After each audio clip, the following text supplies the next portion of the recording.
ये पादप कोशिका है और पादप कोशिका के अंग है।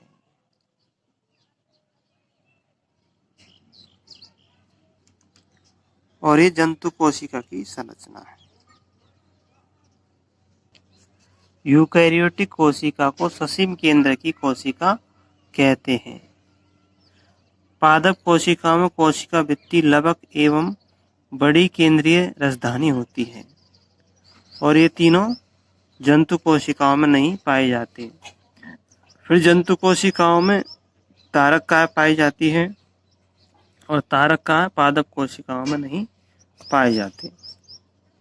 अब हम देखते हैं कोशिका झिल्ली के बारे में। तो कोशिका झिल्ली फास्फोलिपिड की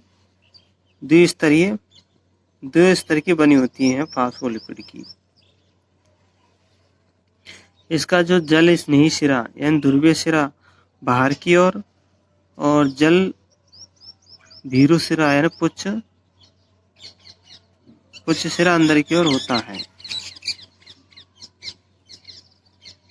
हम देखते हैं कि जो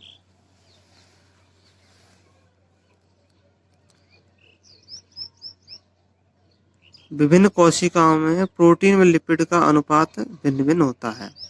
मनुष्य की आरबीसी की बात की जाए यानी कि एरिथ्रोसाइट की, तो इस झिल्ली में लगभग 52% प्रोटीन होती है व 40% लिपिड होती है।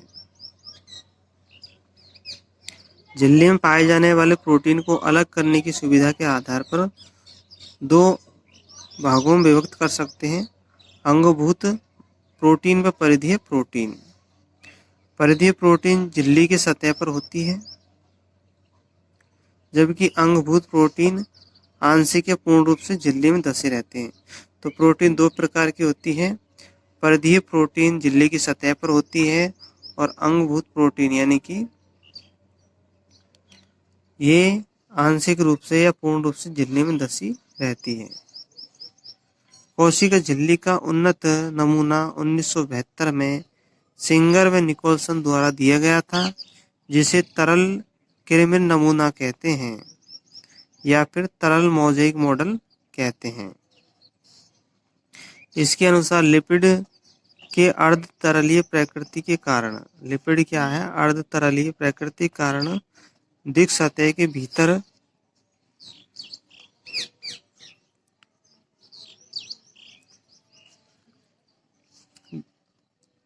लिपिड के अर्ध तरलीय प्रकृति के कारण दिक् सतह के भीतर प्रोटीन पार्श्विक गति कर सकता है। यानी लिपिड की अर्ध तरलीय प्रकृति है, लिपिड को वसा कहते हैं। तो लिपिड की अर्ध तरलीय प्रकृति के कारण प्रोटीन पार्श्विक गति कर सकते हैं झिल्ली में। झिल्ली के भीतर गति करने की क्षमता उसकी तरलता पर निर्भर करती है। झिल्ली की तरलीय प्रकृति होने के कारण क्या क्या कार्य कर सकती है?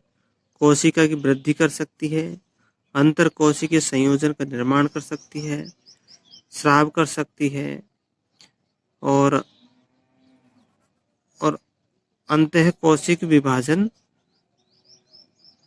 कर सकती है। इस तरह झिल्ली के काम देख सकते हैं हम। तो इस प्रकार हम देख सकते हैं कि झिल्ली 4 कार्य कर सकती है। कोशिका को बढ़ा सकती है, कोशिकाओं को जोड़ सकती है, स्राव कर सकती है और कोशिका को विभाजित कर सकती है। और जो सबसे महत्वपूर्ण कार्य होता है, परिवहन का कार्य होता है, अर्धपारगम झिल्ली के रूप में कार्य करती है प्लाज्मा मेम्ब्रेन। और जीवद्रव्य झिल्ली का सर्वाधिक महत्वपूर्ण कार्य है अणुओं का परिवहन करना। झिल्ली के दो तरफ मिलने वाले अणुओं के लिए चयनित पारगम है। कुछ अणु बिना ऊर्जा के ही झिल्ली के पार हो जाते हैं, जिसे निष्क्रिय परिवहन कहते हैं। उदासीन विलेय सांद्र प्रवणता के अनुसार, जैसे उच्च सांद्रता से निम्न सांद्रता की ओर साधारण विसरण द्वारा इस झिल्ली से होता है। जल भी इसी झिल्ली से उच्च सांद्रता से निम्न सांद्रता की ओर गति करते हैं। विसरण द्वारा जल के प्रवाह को परासरण कहते हैं। यानी विसरण द्वारा जल के प्रवाह को परासरण कहते हैं। ध्रुवीय अणु जो अध्रुवीय लिपिड की दिक् सतह से होकर नहीं गुजर सकते, उन्हें झिल्ली से होकर परिवहन के लिए झिल्ली की वाहक प्रोटीनों की आवश्यकता होती है। जो ध्रुवीय अणु अध्रुवीय लिपिड की दिक् सतह से होकर नहीं निकल सकते, वे ध्रुवीय अणु जो अध्रुवीय लिपिड की दिक् सतह से होकर नहीं जा सकते, उनको परिवहन के लिए झिल्ली की वाहक प्रोटीनों की आवश्यकता होती है। कुछ आयन या अणुओं का झिल्ली से पार होकर परिवहन उसकी साधारण प्रवणता के विपरीत होता है, जो निम्न सांद्रता से उच्च सांद्रता की ओर होता है। इस परिवहन के लिए इसे ऊर्जा की आवश्यकता होती है और यह ऊर्जा एटीपी के रूप में उपयोग की जाती है। इसको सक्रिय परिवहन कहते हैं और यह एक पंप के रूप में कार्य करता है। सोडियम पोटेशियम आयन पंप इसी के द्वारा होता है, सक्रिय परिवहन द्वारा होता है। तो इसकी हम संरचना देख सकते हैं। जीव द्रव्य झिल्ली का तरल मोज़ेक मॉडल है। ये फास्फोलिपिड की दो सतह हैं, ऊपरी सतह निचली सतह। इसमें फास्फोलिपिड का जो ध्रुवीय सिरा है वो बाहर की ओर है, जिसको हेड कहते हैं, और जो पुच्छ सिरा अंदर की ओर होता है। प्रोटीन है, ये इंटेग्रल प्रोटीन है यानी आंतरिक प्रोटीन, और ये परिधीय प्रोटीन है। प्रोटीन से शर्करा जुड़ा हुआ है।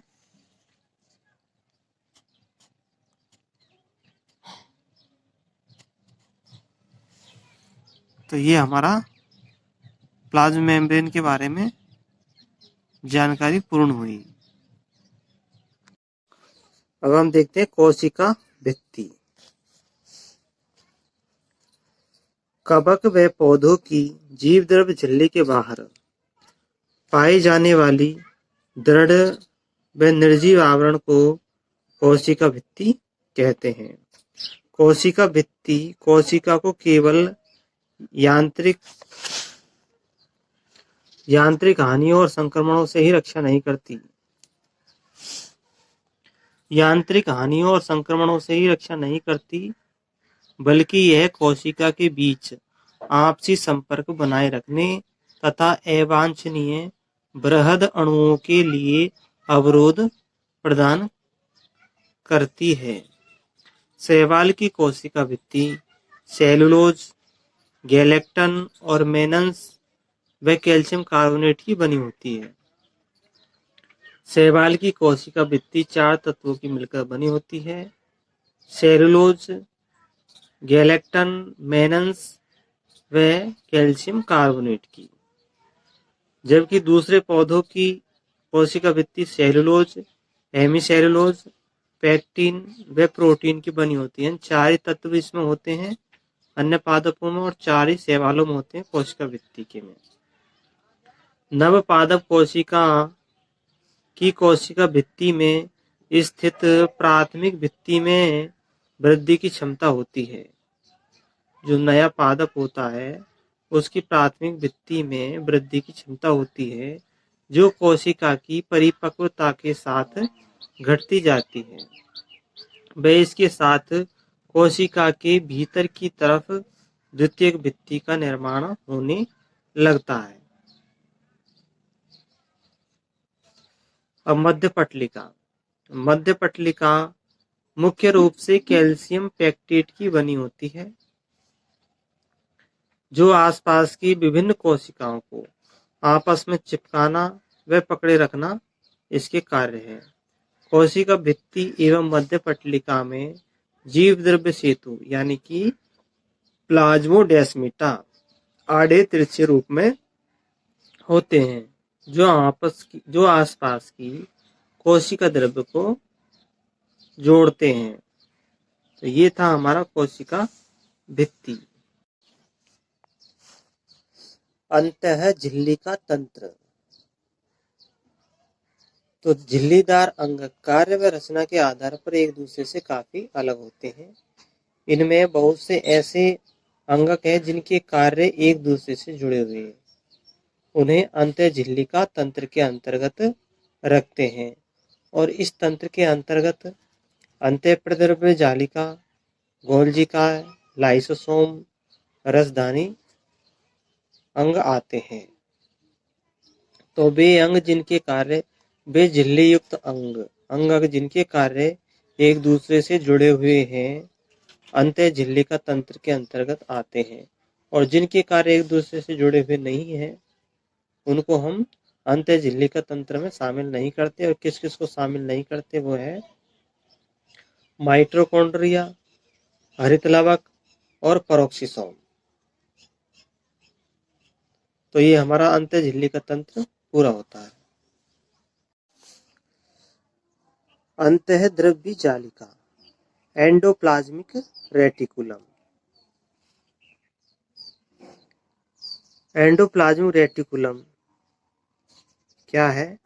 कोशिका द्रव्य में चपटे आपस में जुड़े हुए थैले युक्त छोटी नलिकावत जाल होता है। एंडोप्लाज्मिक रेटिकुलम क्या है? चपटा आपस में जुड़ा हुआ थैली युक्त नलिकावत जाल होता है जो जीव द्रव्य में बिखरा रहता है, जिसे हम एंडोप्लाज्मिक रेटिकुलम कहते हैं। जब एंडोप्लाज्मिक रेटिकुलम पर राइबोसोम की कण लगे रहते हैं तो इनको हम रफ एंडोप्लाज्मिक रेटिकुलम कहते हैं। और जब इन पर अंतःद्रव्य जालिका पर रफ एंडोप्लाज्मिक राइबोसोम के कण नहीं होते हैं तो इसको हम स्मूथ एंडोप्लाज्मिक रेटिकुलम कहते हैं। जो कोशिकाएं प्रोटीन संश्लेषण एवं स्त्रवण में सक्रिय भाग लेती है, वे खुरदरी एंडोप्लाज्मिक रेटिकुलम पर पाई जाती है, और ये काफी फैली हुई होती है तथा केंद्रक के वहां झिल्ली तक फैली होती है। स्मूथ एंडोप्लाज्मिक रेटिकुलम पर लिपिड का संश्लेषण होता है और लिपिड संश्लेषण का मुख्य स्थल होता है। साथ ही जो लिपिड की भांति स्टेरॉयड हार्मोन होते हैं वो स्मूथ एंडोप्लाज्मिक रेटिकुलम पर होते हैं।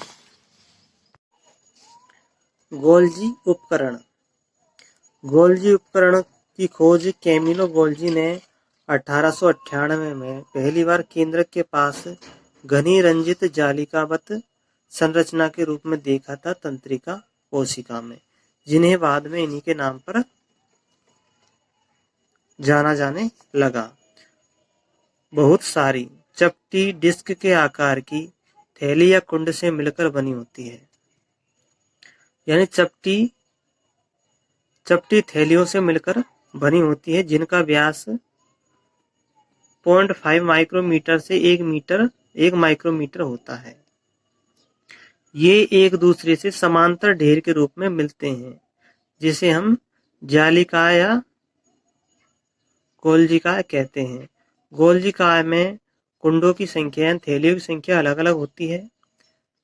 गोल्जी कुंड केंद्रक के पास संकेंद्रित व्यवस्थित होते हैं, जिसमें निर्माणकारी सतह को उन्नतोदर शीर्ष व परिपक्व सतह को उत्त अवतल ट्रांस कहते हैं।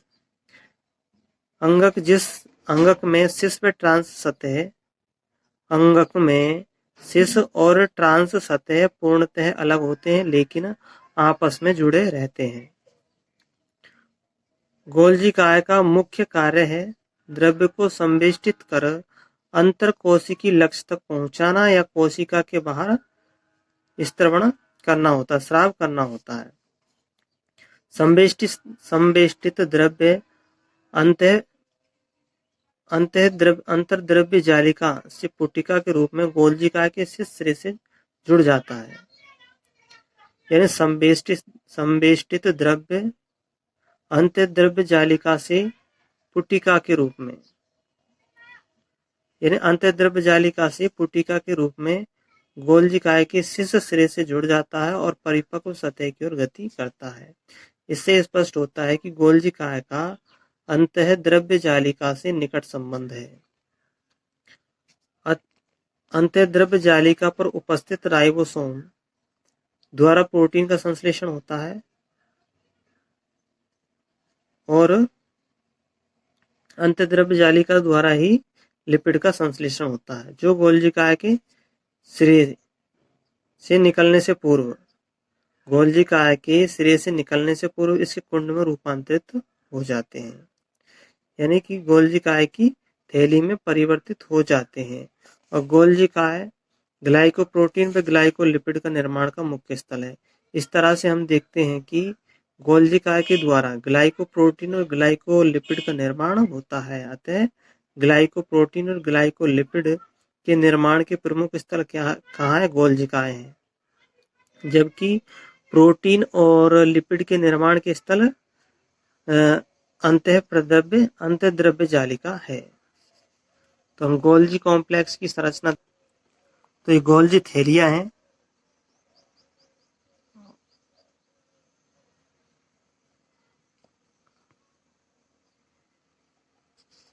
चपटी थैलियां हैं जिनको हम कुंड भी कहते हैं। ये शीर्ष और ये ट्रांस सतह होता है।